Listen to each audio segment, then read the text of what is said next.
अजब लड़की थी, रहती थी बस ख्यालों में।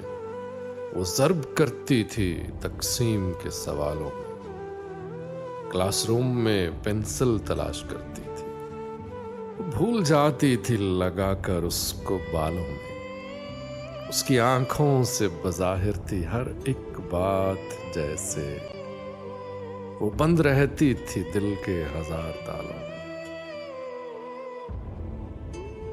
वो प्यार छोटों से, इज्जत बड़ों की करती थी। ना मैं बच्चों में आ सका, ना उम्र वालों में। मोहसिन अगर अब भी हसीनों के चेहरे ना पड़े, तो हमने सीखा क्या कॉलेज के 2 सालों में।